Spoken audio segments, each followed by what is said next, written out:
États-Unis, Hollande veut un statut de « réfugié scientifique » pour les chercheurs poussés à fuir la politique de Trump. Face à la politique de Donald Trump jugée hostile à la liberté académique, François Hollande et le président d'Aix-Marseille Université appellent à créer un statut de « réfugié scientifique » pour accueillir les chercheurs américains menacés. Un nouveau type d'asile politique, version labo? C'est en tout cas l'appel lancé ce vendredi par François Hollande et Éric Berton, président de l'Université d'Aix-Marseille, dans une tribune publiée ce vendredi par Libération. Les deux hommes plaident pour la mise en place d'un statut de « réfugié scientifique » pour accueillir en France et en Europe les chercheurs américains contraints à l'exil sous la pression de l'administration Trump 2.0. Depuis son retour à la Maison-Blanche, l'ancien président a intensifié sa politique hostile envers le monde de la recherche, censure, coupes budgétaires massives, licenciements abusifs. Résultat, plus de 75% des chercheurs américains envisageraient aujourd'hui de quitter le pays selon une enquête de la revue scientifique Nature.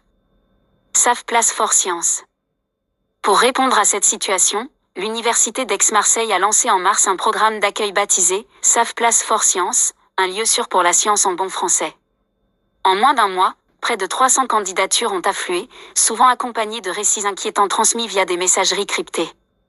Certains témoignages sont glaçants, alertent les auteurs de la tribune.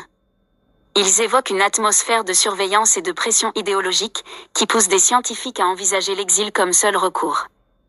Déjà un impact considérable sur la recherche mondiale. Face à ces dérives inquiétantes, Hollande et Berton plaident pour la création d'un statut spécifique de réfugié scientifique. Un statut qui permettrait un accueil sécurisé et rapide, une intégration dans les laboratoires et un accompagnement adapté, au même titre que les journalistes ou les opposants politiques. La politique de l'administration Trump a déjà un impact considérable sur la recherche mondiale, préviennent-ils. La science ne connaît pas de frontières, et est, par nature, un terrain d'échange et de confrontation. L'initiative, espère-t-il, serait un signal fort en faveur de la liberté académique et de la diplomatie scientifique. Car, protéger les scientifiques, c'est préserver les conditions de notre démocratie, conclut-il.